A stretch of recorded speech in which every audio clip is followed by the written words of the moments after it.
أشهد أن لا إله إلا الله وحده لا شريك له وأشهد أن محمدا عبده ورسوله أما بعد فأعوذ بالله من الشيطان الرجيم بسم الله الرحمن الرحيم الحمد لله رب العالمين الرحمن الرحيم مالك يوم الدين إياك نعبد وإياك نستعين اهدنا الصراط المستقيم صراط الذين أنعمت عليهم غير المغضوب عليهم ولا الضالين۔ آج عید کا مبارک دن ہے اور میں ان سب کو جو یہاں حاضر ہیں اور ان سب کو بھی جو ٹیلی کاسٹ کیے ہوئے ٹیلی ویژن کے ذریعے خطبے کو دیکھ رہے ہیں اور ان سب کو بھی جو ٹیلی کمیونیکیشن کے ذریعے میری آواز سن رہے ہیں، دل کی گہرائی سے نکلی ہوئی عید مبارک کا تحفہ پیش کرتا ہوں، اور ان سب کو بھی جو دنیا کے مختلف کونے میں پھیلے ہوئے احمدی ہیں جن تک بات کچھ دیر ٹھہر کر پہنچے گی، وہ سب بھی اس عید مبارک میں میرے مخاطب اور ہماری خوشیوں میں ہمارے شریک ہیں۔ اس کے علاوہ تمام عالم اسلام کو بھی عید مبارک پیش کرتا ہوں۔ یہ دن اسلام پر بہت سخت ہیں اور عالم اسلام دن بدن پہلے سے بڑھ کر مشکلات میں مبتلا ہوتا چلا جا رہا ہے۔ اللہ تعالیٰ ہمیں ان کی ہدایت کی دائمی خوشیوں کی عید دکھائے۔ اصل خوشیاں وہی ہیں جو اسلام کی فتح کی خوشیاں ہیں اور مسلمانوں کے صحیح سچی ہدایت پا جانے کی خوشیاں ہیں۔ جب میں مسلمانوں کی ہدایت کی بات کرتا ہوں تو بعض مسلمان اس سے زچ ہوتے ہیں اور چڑھتے ہیں کہ ہمیں کون سی ہدایت کی ضرورت ہے، ہمیں تو حضرت اقدس محمد مصطفیٰ صلی اللہ علیہ وآلہ وسلم کی ہدایت مل گئی اور وہی کافی ہے۔ یہ سچ ہے کہ حضرت اقدس محمد مصطفیٰ صلی اللہ علیہ وآلہ وسلم ہی کی ہدایت کافی ہے، لیکن خود آپ ہی نے تو پیشگوئی فرمائی تھی کہ ایک زمانہ ایسا آئے گا کہ وَمَسَاجِدُهُمْ عَامِرَةٌ وَهِيَ خَرَابٌ مِّنَ الْهُدَىٰ۔ سب سے زیادہ ہدایت تو مسجدوں میں ملتی ہے، مگر آپ نے فرمایا کہ ایسا دردناک زمانہ مسلمانوں پر آنے والا ہے کہ ان کی مسجدیں بظاہر آباد ہوتے ہوئے بھی ہدایت سے خالی ہوں گی، اور اس ہدایت سے خالی دور کا ذکر جس میں قرآن بھی موجود ہوگا، سنت بھی ظاہری طور پر موجود ہوگی، فرما کر آپ نے اس کا علاج جو پیش فرمایا اور مختلف احادیث میں اس علاج کا ذکر ہے، وہ امام المہدی کا ورود مسعود ہے، یعنی امام مہدی کا نازل ہونا، اگرچہ زمین سے پیدا ہوگا مگر آسمان کی طرف سے آئے گا۔ بس مہدی کا بھیجا جانا جو اللہ اور محمد مصطفیٰ سے ہدایت یافتہ ہو، یہ ظاہر کرتا ہے کہ اس زمانے کے مسلمانوں کو ہدایت کی شدید ضرورت ہوگی، اور ان خالی مسجدوں کو جو ہدایت سے خالی ہوں گی، مہدی کی ہدایت ہی حقیقت میں سچی ہدایت سے بھرے گی۔ بس اس پر کسی ناراضگی کی ضرورت نہیں، کوئی چڑھنے کا موقع نہیں۔ یہ حضرت محمد مصطفیٰ صلی اللہ علیہ وآلہ وسلم کا پیغام ہے جو تمام عالم اسلام کو پہنچاتا ہوں کہ بظاہر اپنی آباد مسجدوں پر راضی نہ ہوں، یہ بدقسمتی سے وہ دور ہے جب کہ مسجدیں ہدایت سے خالی ہوتی چلی جا رہی ہیں، اور یہ وہ خوش نصیب دور بھی ہے جب کہ خدا تعالیٰ نے آسمان سے دوبارہ اسی ہدایت کو بھیجا ہے جو حضرت محمد مصطفیٰ صلی اللہ علیہ وآلہ وسلم کی ہدایت ہے۔ بس تمام عالم اسلام کو میں عید مبارک بھی پیش کرتا ہوں، اور اس دائمی ہدایت کی عید کے لیے ان کے لیے دعا کرتا ہوں، کیونکہ ہمارے لیے سچی عید کا وہی دن ہوگا جب عالم اسلام حضرت صلی اللہ علیہ وآلہ وسلم کے بیان فرمودہ طریق کے مطابق ہدایت پا چکا ہوگا۔ آج کے خطبے کے لیے میں نے عید سے متعلق کچھ تعارفی امور پیش نظر رکھے ہیں۔ عام طور پر مسلمانوں کو یہ علم نہیں کہ عید کب اور کیسے منائی گئی، اور عید کے وقت حضرت محمد مصطفیٰ صلی اللہ علیہ وآلہ وسلم کا طریق کیا ہوا کرتا تھا۔ بس سب سے پہلے تو میں عید کے لفظ کے متعلق بتانا چاہتا ہوں کہ یہ کہاں سے نکلا ہے۔ عادہ یعود و عودن کا مطلب ہے واپس لوٹا، رجوع کیا، بار بار آیا، اور اس ایسے بار بار آنے اور لوٹنے کو عید کہا جاتا ہے۔ مصدر اس کا عودن ہے۔ یک کے بعد دیگرے جو چیز آئے اس کے لیے بھی یہ لفظ استعمال ہوتا ہے۔ عادت کا لفظ جو اردو میں رائج ہے، یہ وہی لفظ ہے جو عود سے نکلا ہے، جس سے عید بھی نکلی، اور مریض کی عیادت کے لیے جب ہم جاتے ہیں تو وہاں بھی یہی اصل بنیادی لفظ ہے جو اب مختلف شکل میں ظاہر ہوتا ہے۔ عادت مستمرہ کہا جاتا ہے جو پکی عادت ہو جائے، بار بار ایک چیز کرنے کی ایسی عادت پڑے کہ اس کے بغیر رہا نہ جائے۔ اسی طرح اسلام میں اصطلاحاً عید کا لفظ خوشیوں کے لیے استعمال ہوا ہے، اور جہاں تک مریض کی عیادت کا تعلق ہے اس میں ایک تو شاید یہ پہلو پیش نظر ہے کہ بار بار مریض کی عیادت ہونی چاہیے، اس کو سکون ملتا ہے، اور مریض کی عیادت بار بار ہی کی جاتی ہے یہاں تک کہ وہ شفا پا جائے۔ دوسرے، بار بار عیادت کے نتیجے میں اس کی عید ہوتی ہے، اور اس کو بیماری سے اگر شفا نصیب نہ بھی ہو تو وقتی سکینت ضرور ملتی ہے۔ اسی مضمون کو غالب نے اپنے رنگ میں یوں بیان کیا ہے کہ ان کے دیکھے سے جو آ جاتی ہے منہ پر رونق، وہ سمجھتے ہیں کہ بیمار کا حال اچھا ہے۔ تو واقعتاً اپنے پیاروں کے بار بار آنے اور طبیعت پوچھنے سے بیمار کا حال اچھا ہو جاتا ہے۔ بعد میں پھر وہ تکلیف میں مبتلا ہوں تو یہ الگ بات ہے، لیکن عید میں یہ بار بار کا آنا اور خوشیوں کا آنا، یہ سب مضمون شامل ہیں۔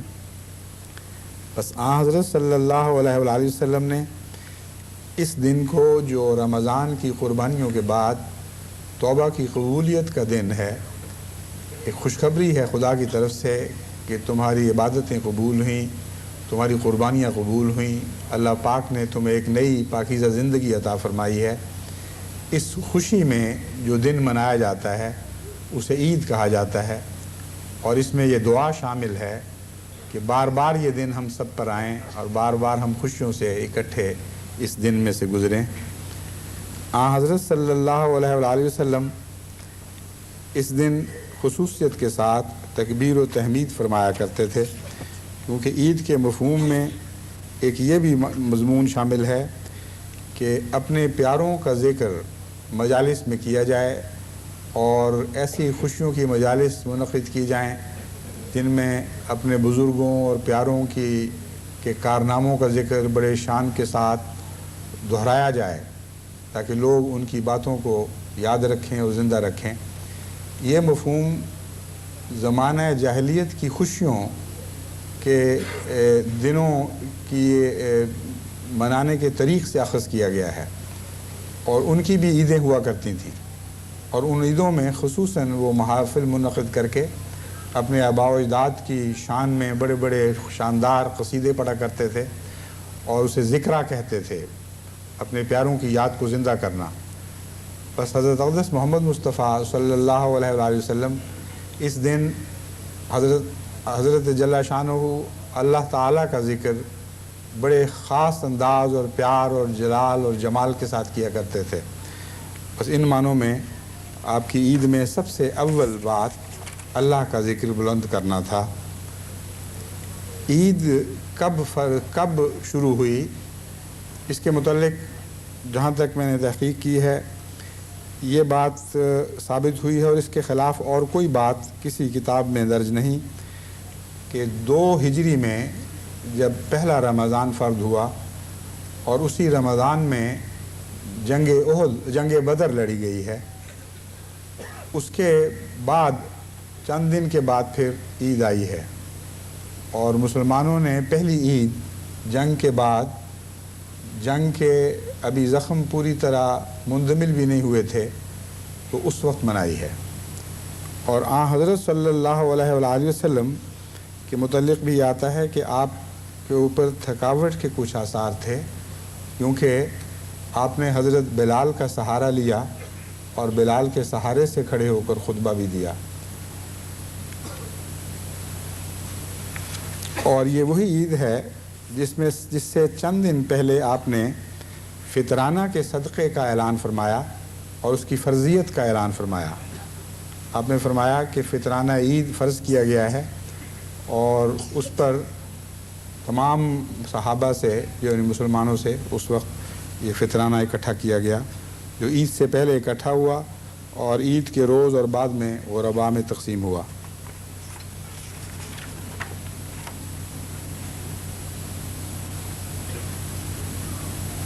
حافظ ابن کثیر بھی اسی روایت کے قائل ہیں، اور وہ بیان فرماتے ہیں کہ اسی موقع پر یعنی پہلی عید پر پہلی مرتبہ حضور صلی اللہ علیہ وآلہ وسلم مسجد سے باہر کسی بیرونی میدان میں گئے اور وہاں عید منائی، اور بعد کی سب عیدیں پھر اسی طرح ہوا کرتی تھیں، یعنی مسجد میں عید پڑھنے کی بجائے باہر کسی کھلی میدان میں لوگ اکٹھے ہوتے تھے۔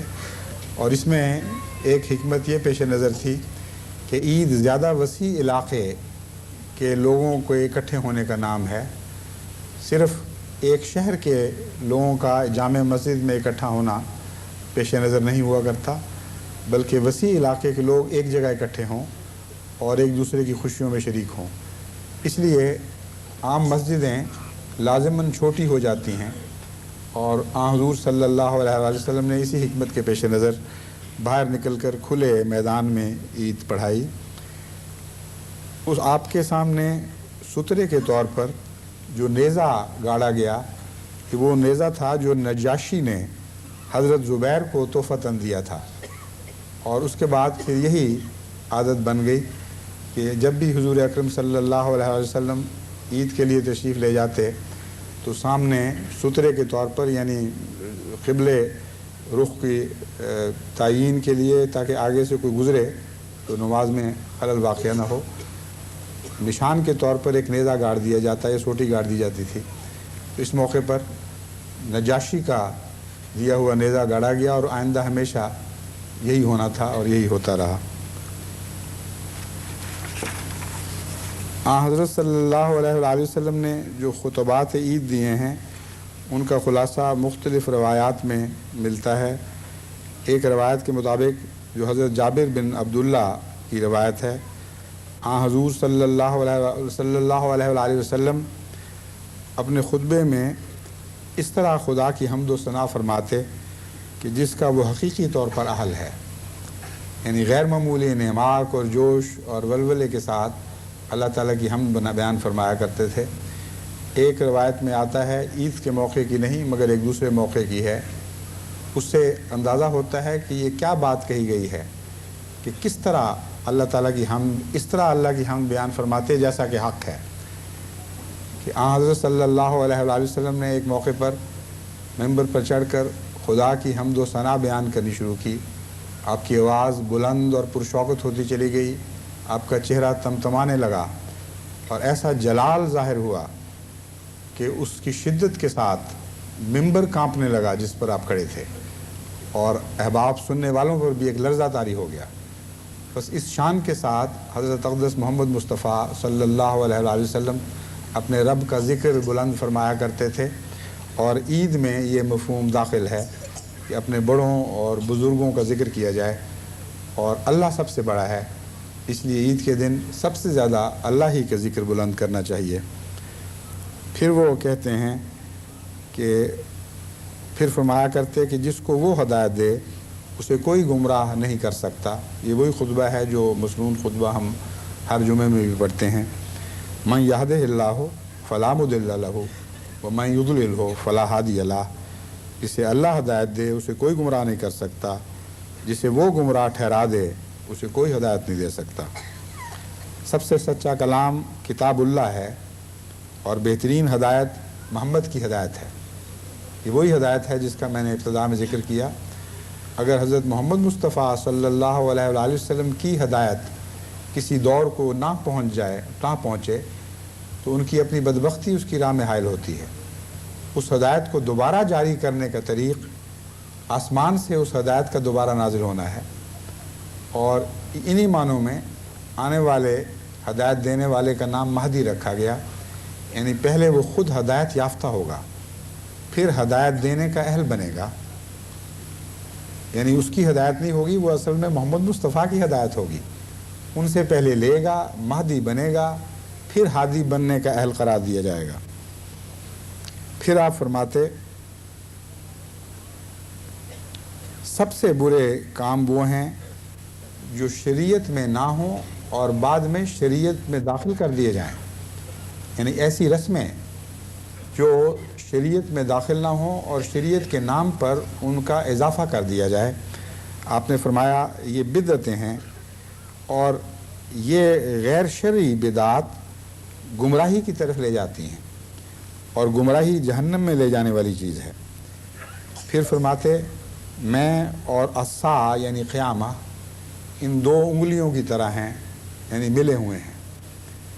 یہ وہ حدیث ہے جس کے متعلق تعجب ہے کہ علماء ظاہر اس حدیث کو جانتے ہوئے، اس کا علم رکھتے ہوئے بھی حضرت اقدس مسیح موعود علیہ الصلوۃ والسلام پر یہ اعتراض کرتے ہیں کہ اگر وہ سچے ہوتے تو اب تک قیامت کیوں نہ آتی، کیونکہ مسیح کے متعلق قرآن کریم نے فرمایا ہے وَإِنَّهُ عِلْمٌ لِلسَّاعَةِ کہ وہ ساعت کی نشانی ہے، اور حضرت صلی اللہ علیہ وآلہ وسلم سے بھی ثابت ہے کہ مسیح کے ساتھ قیامت ملی ہوئی ہوگی، تو قیامت اب تک کیوں نہیں آئی؟ ان کو جب وہ مجھ سے پوچھتے ہیں میں یہی بتاتا ہوں کہ سب سے پہلے تو قیامت حضرت محمد مصطفیٰ صلی اللہ علیہ وآلہ وسلم سے ملی، جس کا قرآن کریم میں ذکر ملتا ہے اقتربت الساعۃ وانشق القمر، کہ قیامت تو سر پر آئی کھڑی ہے، اور دیکھو چاند دو ٹکڑے ہو گیا اس قیامت کی نشانی کے طور پر۔ بس ساتھ سے مراد روحانی، عظیم روحانی انقلاب ہے، اور حضرت صلی اللہ علیہ وآلہ وسلم سے ساتھ ملی ہوئی ہے اور آج تک ملی ہوئی ہے، اور وہ روحانی انقلاب جو حضور کے آنے سے برپا ہونا شروع ہوا اس کا سلسلہ جاری رہا، اور جب وہ لہر مدھم پڑ گئی تو پھر مسیح کے ذریعے اسی ساتھ کو دوبارہ برپا کر دینے کے لیے اللہ تعالیٰ نے برپا کر دینے کی تقدیر خدا تعالیٰ نے ہمیشہ سے بنا رکھی تھی، اور اسی تقدیر کی طرف اشارہ ہے وَإِنَّهُ عِلْمٌ لِلسَّاعَةِ، اور اسی تقدیر کی طرف اشارہ فرماتے ہوئے حضرت صلی اللہ علیہ وآلہ وسلم مسیح اور مہدی کے ساتھ قیامت کو ملا ہوا دیکھتے ہیں۔ بس روحانی انقلاب جو مردوں کو زندہ کر دینے والا انقلاب ہے، یہ وہ ساتھ ہے جو قرآن کریم کے مطابق صرف دو انبیاء کے ساتھ ایسی ملی کہ قرآن نے بڑی شان کے ساتھ اس کا ذکر فرمایا۔ ایک آقا محمد مصطفیٰ صلی اللہ علیہ وآلہ وسلم کے ساتھ جن کے تعلق میں ساعہ کا ذکر فرمایا گیا، اور ایک مسیح ناصری جس نے روحانی طور پر امت محمدیہ میں نازل ہونا تھا، اور مسیح موعود نے خدا تعالیٰ کے پاک محمد مصطفیٰ صلی اللہ علیہ وآلہ وسلم کے عاشق اور غلام کے طور پر ظاہر ہونا تھا، ان کے حق میں ساتھ کا ذکر فرمایا۔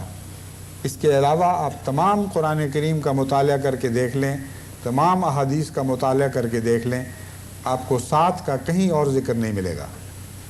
بس عید کے وقت خدا تعالیٰ حضرت صلی اللہ علیہ وآلہ وسلم جس ساتھ کا ذکر فرماتے ہیں وہ یہی ساتھ ہے، مردوں کا زندہ ہونا۔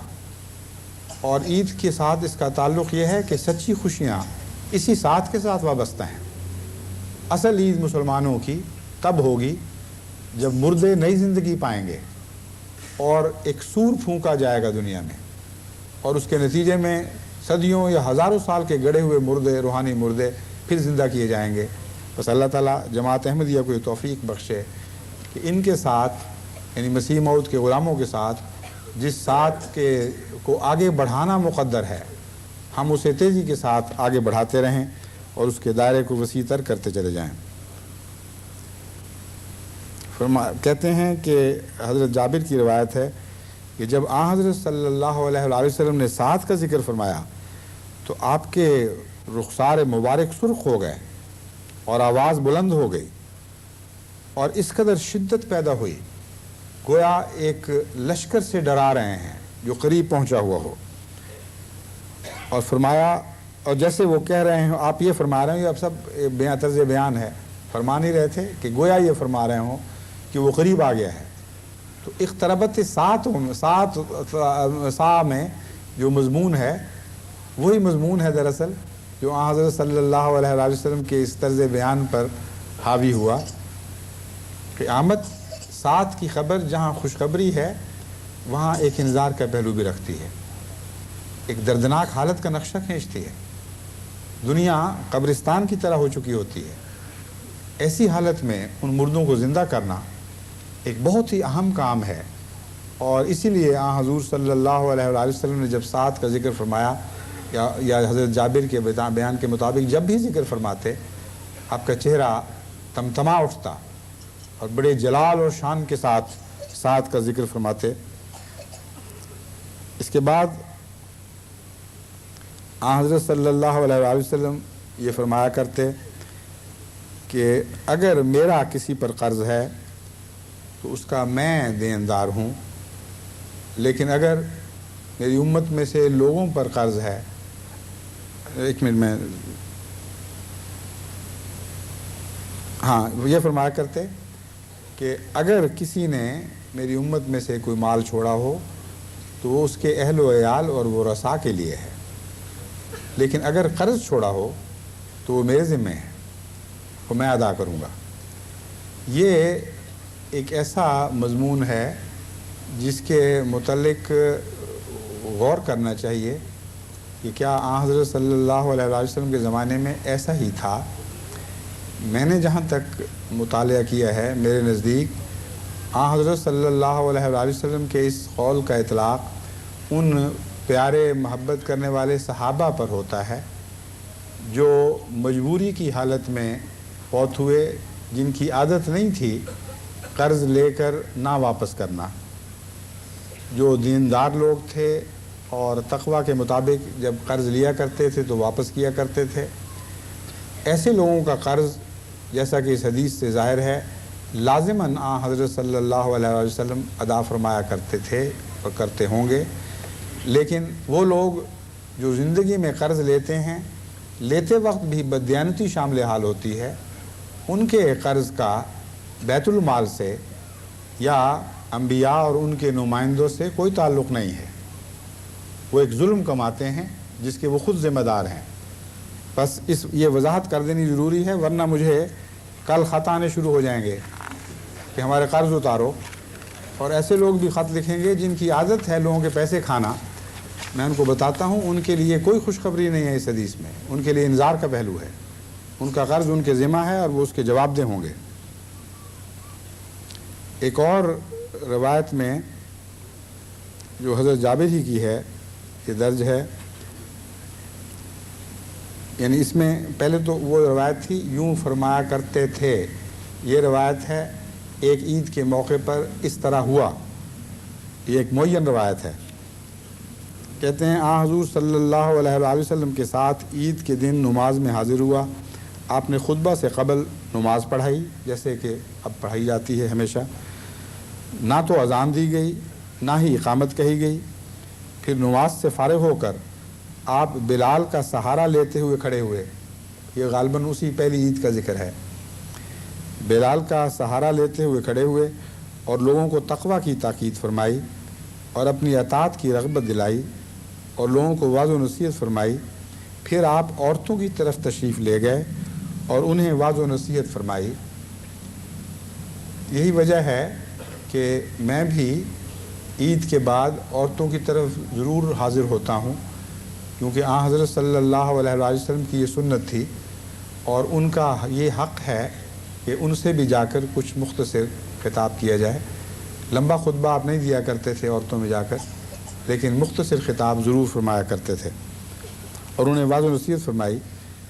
اس موقع پر جب کہ صدقہ عید الفطر جاری ہوا تھا، آپ نے عورتوں کو نصیحت فرماتے ہوئے فرمایا کہ صدقہ دیا کرو ورنہ تم اکثر جہنم کا ایندھن بننے والی ہو۔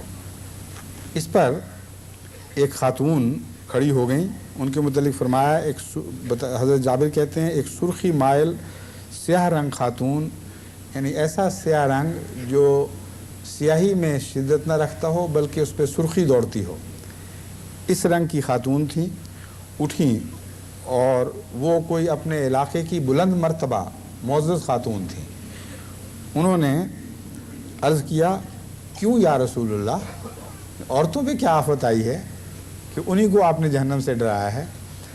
آن حضرت صلی اللہ علیہ وآلہ وسلم نے فرمایا، اس لیے کہ تم شکوے شکایت بہت کرتی ہو اور اپنے خامندوں کی ناشکری کرتی ہو۔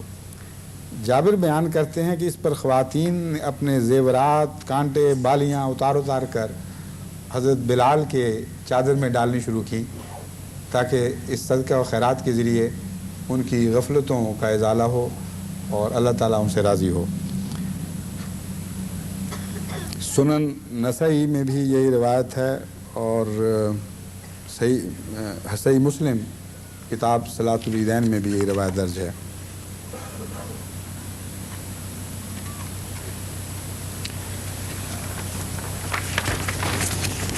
عید میں حضور صلی اللہ علیہ وآلہ وسلم خوشیاں کیسے منایا کرتے تھے؟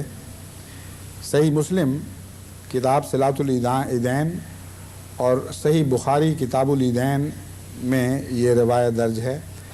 حضرت عائشہ صدیقہ رضی اللہ تعالیٰ عنہ بیان فرماتی ہیں کہ حضور صلی اللہ علیہ وآلہ وسلم گھر تشریف لائے جب عید کا دن تھا یہ، اور اس وقت میرے پاس جنگ بواس کے گانے، دو لڑکیاں جنگ بواس کے گانے گا رہی تھیں۔ آپ بستر پر لیٹ گئے اور اپنا چہرہ پھیر لیا، اس کے ساتھ کوئی سازینہ جو عربوں میں رائج تھا وہ بھی تھا، یعنی صرف آواز کے ساتھ سریلی آواز سے گانے نہیں گا رہی تھیں بلکہ کچھ تنبورہ وغیرہ بھی ساتھ بجا رہی تھیں۔ حضرت صلی اللہ علیہ وآلہ وسلم بستر پر لیٹ گئے اور اپنا چہرہ ان کی طرف سے پھیر لیا۔ اتنے میں ابو بکر آ گئے رضی اللہ تعالیٰ عنہ اور مجھے ڈانٹا اور کہا کہ حضرت صلی اللہ علیہ وآلہ وسلم کی موجودگی میں یہ شیطانی ساز اور باجا۔ انہوں نے بھی سریلی آواز پہ اعتراض نہیں کیا۔ آج کل کئی کٹر ملا قسم کے لوگ حرام قرار دیتے ہیں کہ عورت کی سریلی آواز سن لی جائے۔ سریلی آواز کس قسم کی سنی جاتی ہے، کس موضوع پہ سنی جاتی ہے، یہ بات طے کرتی ہے کہ آیا سننی مناسب ہے یا نہیں، اور یہ بات بھی کہ سننے والے کون ہیں اس کا بھی فرق پڑتا ہے کافی۔ لیکن بہرحال حضرت صلی اللہ علیہ وآلہ وسلم کی موجودگی میں یہ شیطانی ساز اور باجا، اس پر حضرت صلی اللہ علیہ وآلہ وسلم نے ان کی طرف متوجہ ہو کر فرمایا، انہیں گانے دو۔ جب آپ کی توجہ ہٹی تو میں نے آنکھ کے اشارے سے ان دونوں کو نکل جانے کا اما دیا۔ یہ عید کا دن تھا، اس دن حبشی نیزوں اور ڈھالوں سے کھیل رہے تھے۔ میں نے رسول اللہ سے کہا یا پھر خود آپ ہی نے فرمایا، یعنی راوی کو یاد نہیں رہا کہ حضرت عائشہ نے کیا کہا تھا، کہ رسول اللہ صلی اللہ علیہ وسلم نے فرمایا یا خود میں نے یہ عرض کیا، یعنی انہوں کہتے ہیں یا میں نے کہا یا رسول اللہ صلی اللہ علیہ وسلم نے خود فرمایا، کیا تماشا دیکھنے کا ارادہ ہے؟ میں نے کہا جی۔ تو آپ نے مجھے اپنے پیچھے کھڑا کر لیا، میرا رخسار آپ کے دوش پر تھا۔ آپ نے فرمایا، اے بنو ارفدہ، تماشا دکھاؤ، یہاں تک کہ جب میرا دل بھر گیا تو آپ نے فرمایا بس، میں نے کہا جی، تو فرمایا پھر چلی جاؤ۔ یہ پاکیزہ خوشیوں کا طریق تھا جو عید کے دن آن حضرت صلی اللہ علیہ وآلہ وسلم نے منائی، اور اپنے اہل عیال کو اپنے ازواج مبارکہ کو بھی جو وہاں موجود تھیں اس میں شامل کیا۔ پھر اسی روایت کے متعلق حضرت عائشہ، صحیح بخاری میں بھی ایک اور روایت ہے، وہ یہ وضاحت کرتی ہے کہ یہ لڑکیاں پیشہ ور گانے والیاں نہیں تھیں، اور لیکن بہت اچھی آواز والی تھیں، اور یہی روایت بتاتی ہے کہ حضرت ابو بکر نے حضرت رسول اللہ صلی اللہ علیہ وسلم کے سامنے یہ کہا، شیطانی ساز اور باجا، اور رسول اللہ صلی اللہ علیہ وسلم کی موجودگی میں۔ کہتے ہیں یہ واقعہ عید کا دن تھا۔ اس پر اس روایت میں جو فرق ہے وہ یہ ہے کہ وہ کہتی ہیں آن حضور صلی اللہ علیہ وآلہ وسلم نے ابو بکر کو سمجھانے کے لیے یہ بھی فرمایا کہ ہر قوم کی ایک عید ہوتی ہے، اور آج یہ ہماری عید ہے، تو خوشیوں کے موقع پر اس طرح بچیوں کا گانا بجانا یہ کوئی منع نہیں ہے۔ بعض لوگ شادی کے موقع پر بھی گانے بجانے پر اعتراض کرتے ہیں اور ضرورت سے زیادہ سختی دکھاتے ہیں۔ فحشاء نہیں ہونے چاہیے گانوں میں، نیک پاکیزہ کلام اچھی آواز سے اگر سنایا جائے اور گھر والے دوسرے بھی سنیں تو اس میں کوئی مذائقہ نہیں ہے، لیکن جب بھی ایک چیز کو توازن سے آگے بڑھا دیا جائے، غیر متوازن کر دیا جائے، تو اچھی چیز بھی بری بن جایا کرتی ہے۔ اس لیے ان باتوں میں توازن پیش نظر رکھنا چاہیے۔ عید کے متعلق روایت آتی ہے کہ آن حضرت صلی اللہ علیہ وآلہ وسلم جب مدینہ تشریف لائے تو وہاں 2 دن ایسے منائے جاتے تھے جن میں ساری قوم خوش ہوتی تھی اور کھیلتی کودتی تھی اور اپنی محافل میں اپنے بڑوں کا ذکر کیا کرتی تھی۔ تو آن حضرت صلی اللہ علیہ وآلہ وسلم نے فرمایا ان 2 دنوں سے بہتر دن خدا نے تمہارے لیے مقرر فرما دیے ہیں، ایک عید الفطر کا دن اور ایک عید الاضحیٰ کا دن، عید الاضحیٰ کا دن یا عید الاضحیٰ کا دن۔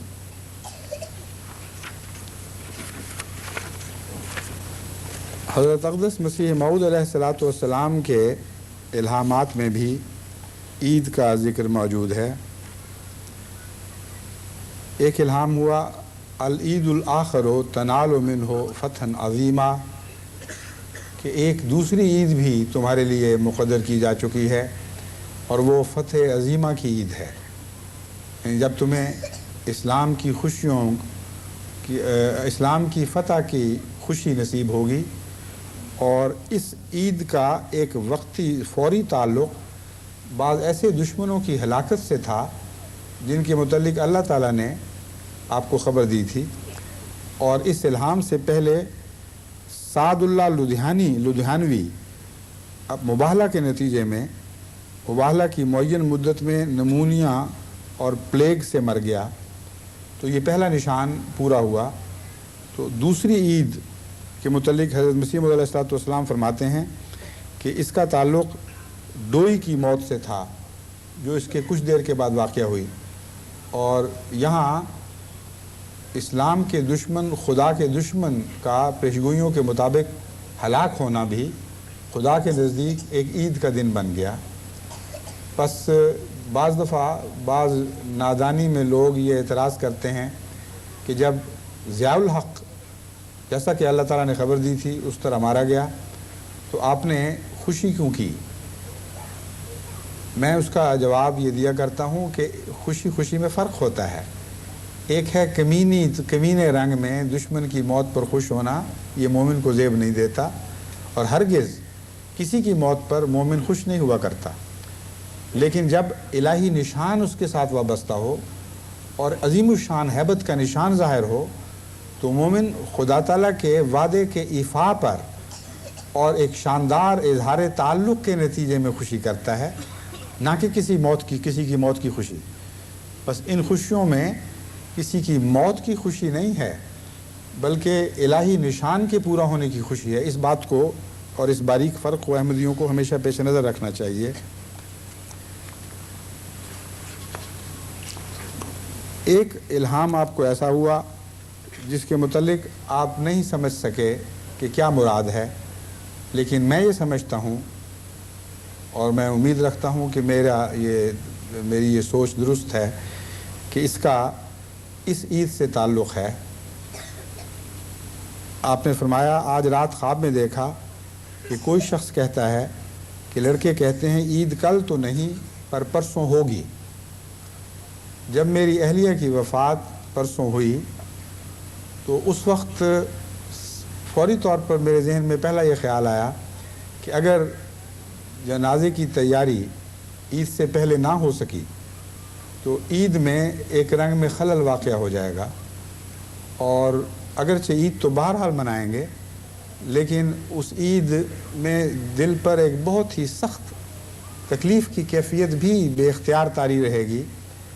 جنازہ گھر میں پڑا ہو اور عید منائی جا رہی ہو، اور پھر جنازے کو بے وجہ ٹالا بھی جائے کہ عید کے بعد پڑھا جائے، تو میں یہ سمجھتا، اس وقت میں نے سوچا کہ اللہ تعالیٰ کی خاص حکمت ہے کہ اس نے 2 دن پہلے وفات دی ہے، اور کل عید نہیں بلکہ پرسوں عید ہوگی، اور میں امید رکھتا ہوں کہ کل ہی جنازہ ہو جائے گا۔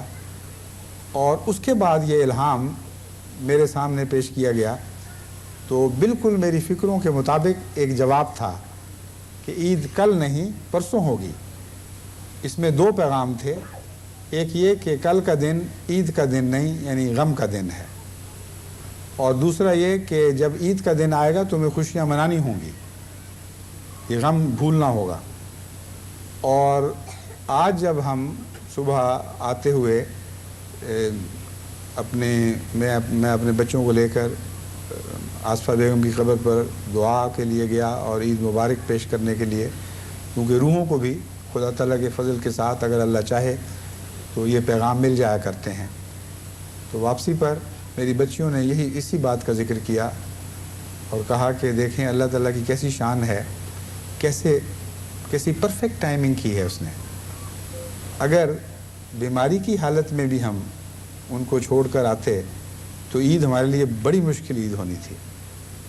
ہسپتال میں بیمار تڑپ رہی، ہر وقت یہ خیال ہوتا کہ کب وہ پیغام بھیج رہی ہیں کہ جلدی آ جاؤ، کیونکہ بارہا ایسا ہوا بیماری میں کہ اچانک پیغام آ جایا کرتا تھا کہ میں بہت سخت تکلیف میں ہوں، فوراً پہنچو، اور میرے پہنچنے سے ان کو جب میں دعا کرتا تھا بہت ہی تسکین ملتی تھی، اور بعد میں بھی وہ نرسوں سے کہا کرتی تھیں کہ مجھے تو جب وہ دعا پڑھ کے جاتا ہے بہت ہی سکون ملتا ہے اور نیند آ جاتی ہے۔ تو ایسی حالت میں ذہن ہر وقت وہاں الجھا رہتا کہ پتہ نہیں کیا حالت ہے۔ تو اللہ تعالیٰ نے حضرت مسیح موعود علیہ السلام کو جو یہ خبر دی کہ عید کل تو نہیں پرسوں ہوگی، میں سمجھتا ہوں اس کا اس عید سے گہرا تعلق ہے، اور تبھی حضرت مسیح موعود علیہ السلام کو اس کی اس وقت تشریح سمجھ نہیں آئی۔ اور مزید دلچسپ بات یہ ہے کہ یہ الہام ایک بین ہی 100 سال پہلے 1892 میں ہوا ہے، اور آج پورے 100 سال کے بعد جب کہ ہم ایسے دور سے گزر رہے ہیں جب 100 سال دہرائے جا رہے ہیں، بار بار مختلف شکلوں میں ہمارے سامنے ظاہر ہو رہے ہیں، تو اللہ تعالیٰ نے مسیح موعود علیہ السلام کا یہ الہام بھی پورے 100 سال کے بعد پورا فرما دیا۔ ایک اور الہام بھی ہے جس کا اس سے تعلق ہے، اور وہ بھی عید کے دن ہوا، وہ تھا زندگی بآرام ہو جانا پہلی زندگی سے۔ اور یہ بھی معلوم ہوتا ہے کوئی ایسی وفات ہے عید سے پہلے جس کا عید سے تعلق ہے، اور پہلی زندگی سے موجودہ زندگی جو خدا کی حضور کی زندگی ہے، آخرت کی زندگی، وہ زیادہ بہتر اور آرام دہ ہے، اور اس میں کوئی بھی شک نہیں۔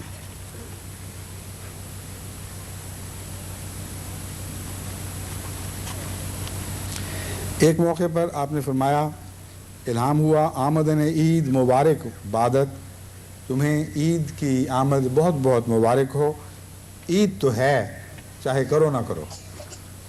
یہ جو الہام ہے اس کے متعلق فرماتے ہیں، ایک تو اس الہام حضرت مسلم موعود کی تشریح یہ ہے، ایک تو اس الہام کے وقتی معنی تھے کہ اس دن شبہ تھا آیا عید ہے یا نہیں، تو فرمایا کہ عید ہے، جس کی مرضی چاہے کرے یا نہ کرے۔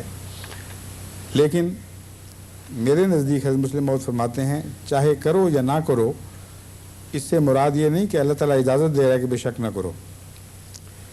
دراصل اس میں ایک لطیف نقطہ ہے، اور وہ ہے حضرت مسیح موعود علیہ الصلوۃ والسلام کی بعثت جو عید بن کر مسلمانوں کے لیے آئی، اس دور عید کی طرف اشارہ ہے، اور یہ فرمایا گیا ہے کہ عید تو آ گئی، مسلمانوں کی خوشیوں کے دن آ گئے، نئی زندگی پانے کے دن آ گئے، اب تمہارے نصیب ہیں، کرو یا نہ کرو میں اجازت نہیں، بلکہ بدنصیبی کا اظہار ہے ان لوگوں کا جو نہ کریں گے، ان کی محرومی کا ذکر ہے۔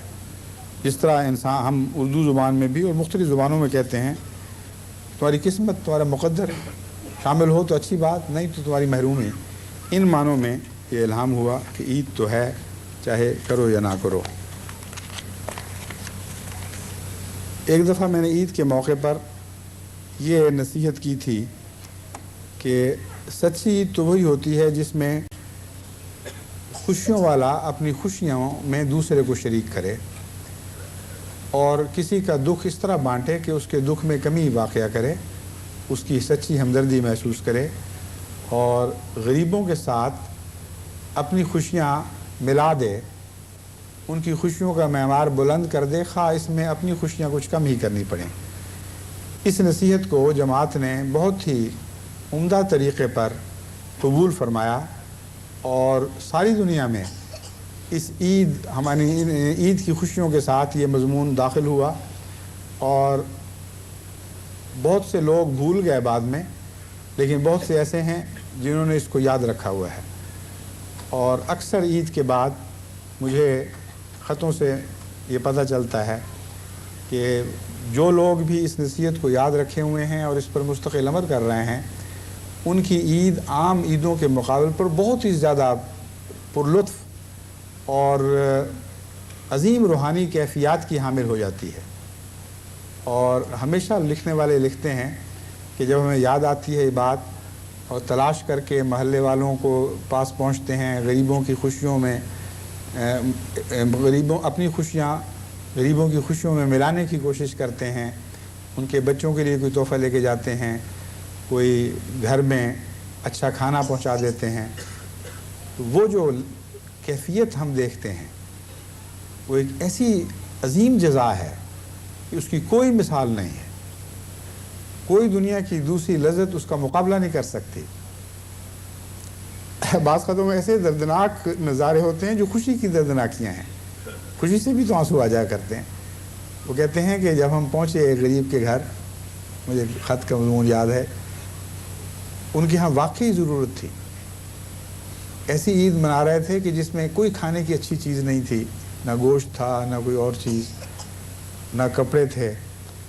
کہتے ہیں ان کی حالت، وہ باری باری جاتے تھے، دعا بن گئے، بار بار کہتے تھے کیا واقعہ ہو گیا، اللہ کی شان، آپ ہماری ضرورتیں لے کر پہنچے، ہماری عید ہو گئی، ہمارے بچوں کی عید ہو گئی۔ اس طرح بے اختیار دعائیں ان کے دلوں سے نکلتی تھیں۔ انہوں نے کہا کہ ساری عمر کی عیدوں کا مزہ اتنا نہیں آیا جتنا اس ایک عید کا مزہ آ گیا۔ تو میں اس نصیحت کو بھی دوبارہ یاد کراتے ہوئے آج ایک اور نصیحت کا اضافہ کرنا چاہتا ہوں، اور وہ یہ ہے کہ اپنی بیویوں سے حسن سلوک کیا کرو۔ ایسی بیویاں جو خامدوں کے ظلموں تلے زندگی بسر کرتی ہیں، وہ بے بس اور بے اختیار ہوتی ہیں، اور بڑی کرب کی حالت میں ان کی زندگیاں بسر ہوتی ہیں۔ خامد بدخلق ہو، چھوٹی چھوٹی باتوں کا خیال رکھنا تو درکنار، بد زبانی سے کام لے، تنگیاں دے، تانے دے، اور اس بے غریب کے ماں باپ کو بھی تکلیف دے، آزار دے، پرآزار باتیں کر کے اس کے دل کو چھلنی کر دے، ایسا خامن اپنی بیوی کے لیے مسلسل عذاب کا موجب بنا رہتا ہے، اور وہ مجبور اور بے اختیار کچھ نہیں کر سکتی۔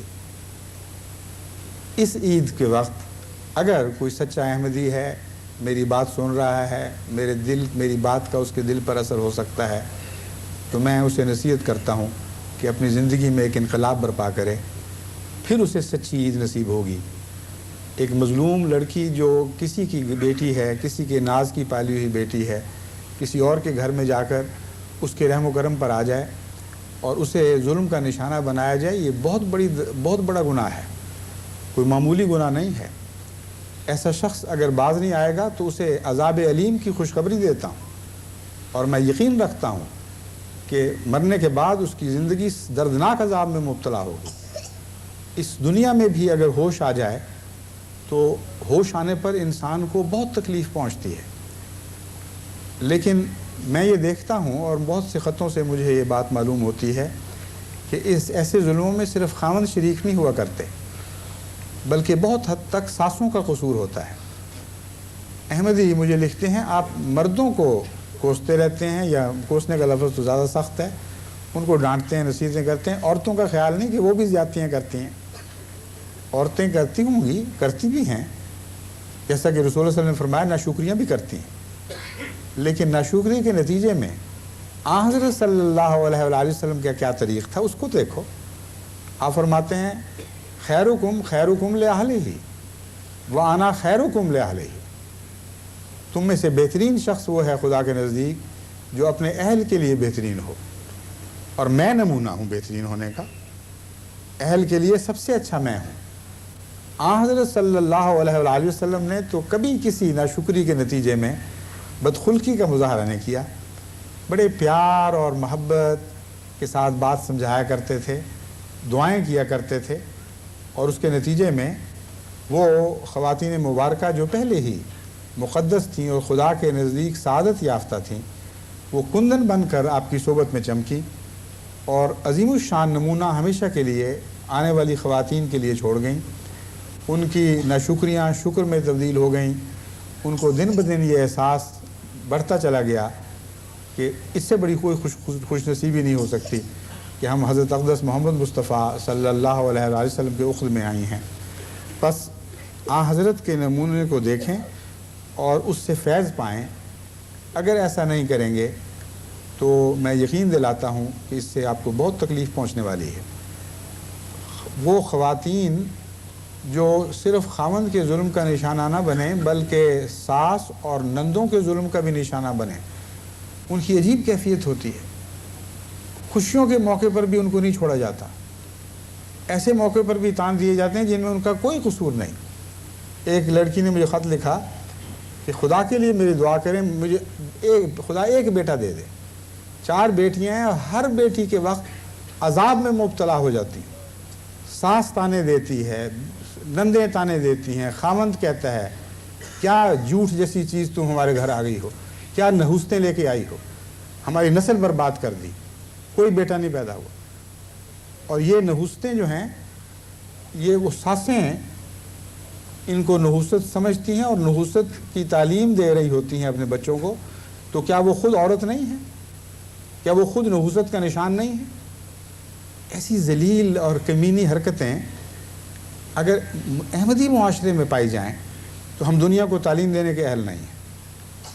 آج مغرب کا معاشرہ عورت کی عزت اور وقار کی بلندی کی باتیں کر رہا ہے، اور اسلام کو اس بات میں طعنہ دے رہا ہے کہ اسلام میں عورت کا مقام نہیں۔ آپ لاکھ تعلیم دیں، اگر معاشرے میں واقعتاً عورت کے لیے عزت اور احترام کا مقام پیدا نہیں کریں گے تو آپ اس لائق نہیں ٹھہریں گے کہ اسلام کا پیغام کامیابی کے ساتھ غیر قوموں کو دے سکیں۔ اور عورت کے ساتھ آپ کا حسن سلوک وہ بہترین معاشرہ پیدا کرے گا جو یہاں موجود نہیں ہے۔ مغربی قوموں میں عورت کی آزادی کی باتیں ہیں، عورت کی عزت کی باتیں ہیں، اس کے حقوق کی باتیں ہیں، لیکن عورت کے ساتھ جس طرح کھیلا جا رہا ہے، جس طرح عورت کو ایک کھلونا بنایا جا رہا ہے، اور جو کھلونا جب بیکار ہوا وہ بیکار ٹوٹی ہوئی چیز کی طرح ایک طرف پھینک دیا جاتا ہے، اس کے نتیجے میں ان کے خاندانوں میں بڑے دکھ ہیں۔ نام کی باتیں ہیں آزادی کی، لیکن حقیقت میں عورتیں بڑی مصیبتوں میں مبتلا ہیں۔ شراب کے نتیجے میں ہی عورتوں پہ جو ظلم ہوتے ہیں وہ ان کی کہانیاں ان گنت ہیں، اور بہت ہی بڑے دردناک واقعات اس سے رونما ہوتے ہیں۔ اس لیے میں یہ نہیں کہتا کہ یہ معاشرہ بہت اچھا ہے، مگر جو اچھی باتیں ان میں ہیں وہ لازماً اچھی ہیں۔ عورت کے وقار کی باتیں کرتے ہیں تو باتیں بہرحال اچھی ہیں، خواہ عمل ویسا ہو یا نہ ہو۔ جب عورت کو عزت دینے اور احترام کی باتیں کرتے ہیں تو یہ باتیں درست ہیں، مگر اس سے بہت زیادہ یہ باتیں اسلام میں پائی جاتی ہیں۔ جیسا سلوک عورت سے حضرت محمد مصطفیٰ صلی اللہ علیہ وآلہ وسلم نے فرمایا، ساری کائنات میں سارے انبیاء کی تاریخ جو ہم تک پہنچی ہے ان کو پیش نظر رکھ کر میں کہتا ہوں ایسا سلوک کبھی دنیا میں کسی مرد نے کسی عورت سے نہیں کیا۔ یہ ہمارے لیے نمونہ ہے۔ اس سلوک کو اپنے گھروں میں جاری کریں تو پھر آپ کو حقیقی عید نصیب ہوگی، ورنہ بڑے درد میں مبتلا ہوں گے۔ میں نے عمر بھر یہی کوشش کی کہ مجھ سے کوئی ظلم سرزد نہ ہو، کوئی ناجائز تکلیف نہ پہنچی ہو، لیکن اپنی بیوی کی بیماری میں فلم کی طرح ساری زندگی کے ایسے واقعات میری آنکھوں کے سامنے آتے رہے جنہیں میں سمجھتا ہوں کہ دانستہ یا نادانستہ، جائز یا ناجائز طور پر میں ان کے لیے دکھ کا موجب بنا۔ بے اختیار بار بار استغفار کرتا رہا۔ میرے لیے مشکل یہ تھی کہ میں ان سے معافی نہیں مانگ سکتا تھا، کیونکہ مجھے ڈر تھا کہ اس سے وہ سمجھیں گی کہ میرا وقت قریب آ گیا ہے۔ عام طور پر وقت قریب آنے پر معافیاں مانگی جاتی ہیں، اس لیے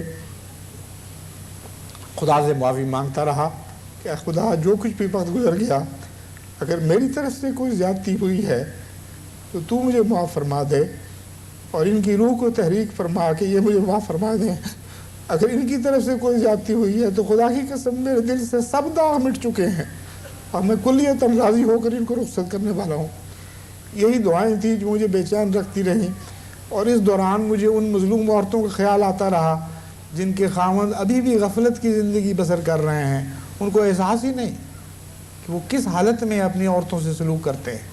اور میں نے سوچا کہ میں اس عید کے تحفے کے طور پر یہ نصیحت ضرور احمدیوں کو کروں گا کہ خدا کے لیے اپنے معاشرے کو جنت نشان معاشرہ بنائیں۔ سچی عید تبھی ہوگی جب آپ کا سلوک اپنی بیویوں سے ویسا ہی ہوگا جیسے حضرت اقدس محمد مصطفیٰ صلی اللہ علیہ وآلہ وسلم کا سلوک تھا۔ اس لیے آج اگر آپ اس غم میں میرے شریک ہیں، آپ اگر تعزیت کے خط لکھنے کی سوچ رہے ہیں، تو میری سب سے بڑی تعزیت یہ ہے کہ مجھے جماعت کی طرف سے یہ تسکین ملے، یہ خوشی کی خبر نصیب ہو کہ ہمارے مرد ہماری عورتوں کے لیے نرم گوشے اختیار کر چکے ہیں، اپنے گھروں کو جنت بنانے کا تہیہ کیے ہوئے ہیں، ان کی غلطیوں سے عفو اور درگزر کرنے والے ہیں، ان کو سچے شکر کی پیار اور محبت سے تلقین کرنے والے ہیں، اور سختی کی ساری باتیں جو ہمارے گھروں میں رائج ہو چکی ہیں انہیں یک قلم موقوف کر دیا جائے۔ خدا کرے یہ عید ہمیں نصیب ہو تو میں آپ کو یقین دلاتا ہوں کہ اسلام کی فتح کی عید بھی اس عید کے ساتھ گہرا تعلق رکھتی ہے۔ اگر احمدی معاشرہ گھروں کو جنت نشان بنا دے گا تو خدا کی قسم آپ ضرور غالب آئیں گے، اور دیر کی بجائے جلد غالب آئیں گے، کیونکہ یہی وہ عملی نمونہ ہے جس کی آج دنیا منتظر ہے، اور سوائے احمدی گھروں کے کسی اور گھر سے ان کو نصیب نہیں ہو سکتا۔ اللہ ہمیں اس کی توفیق عطا فرمائے۔ آخر پر میں ایک معذرت کرنا چاہتا ہوں۔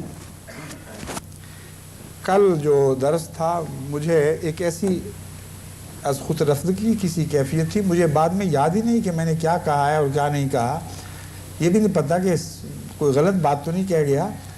اور اس کیفیت میں سب سے زیادہ مجھے جو احساس تھا وہ یہ تھا کہ پتہ نہیں میں نے اسیران راہ مولا کے لیے اور شہداء کی بچوں اور پسماندگان کے لیے دعا کی تحریک کی ہے یا نہیں کی۔ اللہ کرے میں نے کی ہو، لیکن مجھے کچھ یاد نہیں الحمدللہ۔ تو میں نے سوچا کہ عید کے موقع پر تو ضرور ان کو یاد رکھوں اور ان کو عید مبارک میں اولیت دوں اور فوقیت دوں، ہم سب کی طرف سے، میری طرف سے، آپ سب کی طرف سے، ساری دنیا کی طرف سے، تمام دنیا کی احمدی جماعتوں کی طرف سے میں اسیران راہ مولا کو محبت بھرا السلام علیکم اور عید کا تحفہ پیش کرتا ہوں، اور ساری دنیا کی جماعتوں کی طرف سے اسیران راہ مولا کو بھی، اور ان سب کو بھی جو خدا کی راہ میں کسی قسم کے دکھ اٹھا چکے ہیں یا اٹھا رہے ہیں، عید مبارک کا تحفہ پیش کرتا ہوں۔ وہ جماعتیں جو براہ راست فون پر خطبہ سن رہی ہیں، ان میں شکاگو بھی ہے، اور امریکہ کی جماعت شکاگو ہے، موریشس ہے، اسلام آباد پاکستان ہے، لاہور پاکستان ہے، جاپان کی جماعت ہے، کینیڈا کی جماعت ہے، اور وسیم جسوال صاحب اس وقت ماسکو میں بیٹھے ہوئے ٹی وی پر یہ خطبہ دیکھ رہے ہیں، اور چونکہ انہوں نے ایک بہت بڑا خدمت کا کام کیا ہے، اور سب جسوال برادران کے سر پہ یہ سہرا ہے کہ ٹیلی کمیونیکیشن کے ذریعے اور ٹیلی فون کے ذریعے خطبے جماعت تک پہنچیں اور ٹیلی ویژن کے ذریعے یورپ کے لوگ دیکھ سکیں. اس لیے ان سب کو بھی میں خصوصیت سے ساری جماعت کی طرف سے جزاکم اللہ احسن الجزا کہتا ہوں اور مبارکباد پیش کرتا ہوں. ٹیلی کاسٹ کرنے والے جو ادارہ ہے وہ تاخیر سے خطبہ پیش کرنے کی معذرت پیش کرتے ہیں. سارے اہل یورپ جو ہمیں براہ راست دیکھ رہے ہیں ان کو سب کو میں خصوصیت سے دوبارہ السلام علیکم اور عید کی مبارکباد پیش کرتا ہوں. اللہ یہ عید ہم سب کے لیے ہمیشہ کے لیے مبارک فرمائے. اور جیسا کہ میں نے عرض کیا ہے میرے لیے حقیقی خوشی کا پیغام تب ہوگا اگر جماعت کی طرف سے میرا دل مطمئن ہو جائے کہ وہ اپنی عورتوں سے حسن سلوک سے پیش آتے ہیں. خدا کرے کہ ایسا ہی ہو.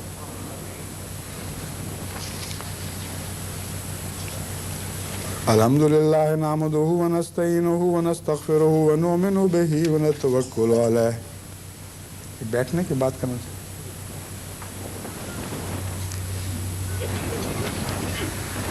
الحمدللہ نحمدہ ونستعینہ ونستغفرہ ونؤمن بہ ونتوکل علیہ ونعوذ باللہ من شرور انفسنا ومن سیئات اعمالنا من یہدہ اللہ فلا مضل لہ ومن یضللہ فلا ہادی لہ ونشہد ان لا الہ الا اللہ وحدہ لا شریک لہ ونشہد ان محمدا عبدہ ورسولہ. عباد اللہ رحمکم اللہ ان اللہ یامر بالعدل والاحسان وایتاء ذی القربى وینہی عن الفحشاء والمنکر والبغی یعظکم لعلکم تذکرون. اذکروا اللہ یذکرکم وادعوہ یستجب لکم ولذکر اللہ اکبر. دعا سے پہلے ایک اور معذرت اور خطبے کے مضمون میں تھوڑا سا اضافہ کرنا چاہتا ہوں. وہ احمدی احباب جو بہت دور دور سے بڑی محبت کے ساتھ تکلیف اٹھا کر خرچ کر کے اپنی گھر کی عیدیں چھوڑ کر یہاں میری تعزیت کے لیے تشریف لائے ہیں ان سب کو خصوصیت کے ساتھ میں جزاکم اللہ احسن الجزا کہتا ہوں اور عید مبارک کا تحفہ پیش کرتا ہوں. آئیے اب دعا کر لیجیے.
اللهم صل على محمد وعلى آله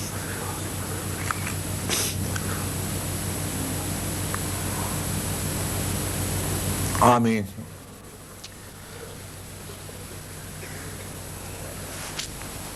میں چند منٹ کے لیے خواتین کی طرف حاضر ہوں گا، اور اس عرصے میں جو دوست مصافحے کے خواہش مند ہوں وہ یہیں بیٹھے رہیں اپنی قطاروں میں ہی، جیسا کہ دستور ہے مصافحہ جس قطار سے ہو رہا ہوگا وہی کھڑی ہو، وہی صف کھڑی ہو، اور باقی بیٹھے رہیں۔ جب وہ فارغ ہوں گے تو وہ باہر تشریف لے جائیں، اور پھر میں دوسری قطار سے اس طرح مصافحہ شروع کروں گا۔ تو جو تقریر اب رائج ہو چکا ہے سب جماعت جانتی ہے، امید ہے اس کے مطابق نظم و ضبط کے ساتھ انشاءاللہ تعالی ہر ایک سے مصافحہ کرنے اور آمنے سامنے عید مبارک کہنے کی توفیق ملے گی۔ السلام علیکم ورحمۃ اللہ۔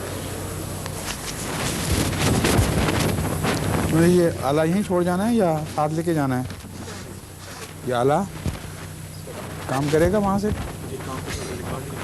اچھا، ریکارڈنگ کے لیے ٹھیک ہے۔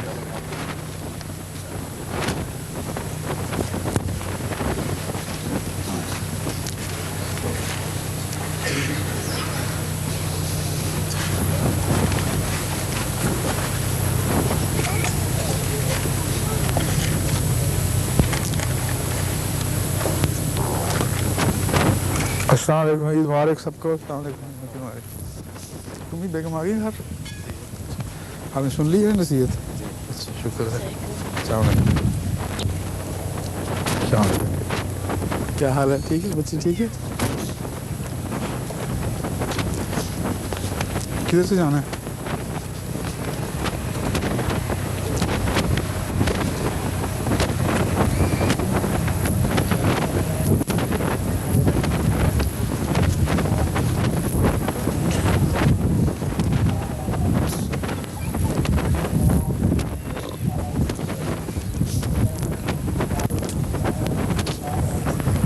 السلام علیکم۔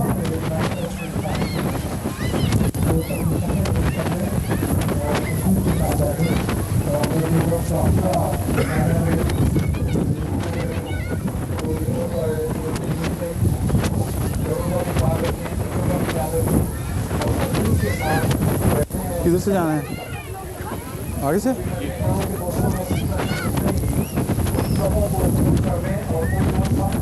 السلام علیکم۔ مسافے کا موقع ہو تو کوئی دقت پیش نہ آئے۔ السلام علیکم ورحمۃ اللہ۔ سب سے مراد یہ ہے کہ ایک ہی دوست السلام علیکم۔ آگے پیچھے مائکرو فون آگے پیچھے ہیں، اگلی صف میں شامل ہو یا پچھلی میں ہو جائے، ان کی آواز بند کروا دیں وہاں سے۔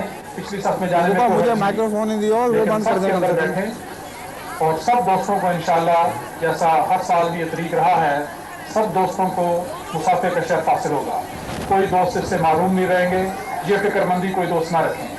تو نظم و ضبط کو مدنظر رکھیں۔ نہیں، یہ پروگرام صرف اس کے لیے ہے، کہ سب دوست اپنی اپنی جگہ پر تشریف ریکارڈنگ کے لیے ہے۔ جب حضور اکبر یہاں پہ تشریف لے آئیں گے تو حضور کے تشریف لانے پر پہلی صف کے دوست کھڑے ہوں گے اور دائیں طرف سے مسافہ شروع ہوگا۔ مسافہ کرنے کے بعد دوست مارکیٹ سے باہر تشریف لے جا سکتے ہیں۔ جب پہلی اور بائیں طرف ختم ہوگا تو وہیں سے آواز بھی نہیں دے سکتے، یا مائکرو فون دیں یا کم سے کم آواز تو بند کریں۔ کیا تم روی شاہ کی بیٹی ہو؟ ولی شاہ کی؟ نہیں، یہ کیوں اس کی بیٹی ہو؟ چھوٹی بیٹی اس کی نہیں ہے؟ السلام علیکم۔ السلام علیکم۔ السلام علیکم۔ السلام علیکم۔ السلام علیکم۔ تو آپ کیا حال ہے آپ کا؟ ٹھیک ہے؟ آپ کا عید کا تحفہ لایا ہوں، اس لیے اسے لے لینا۔ نہیں تو یہ کیوں، تو ضروری چیز ہے تو۔ اچھا آگے آپ اسے اچھی ہوئی پہلے سے ماشاء اللہ۔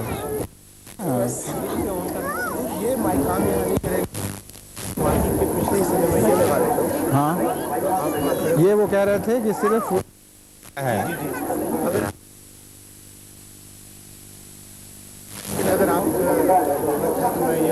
ہاں لیکن آپ کو تھوڑا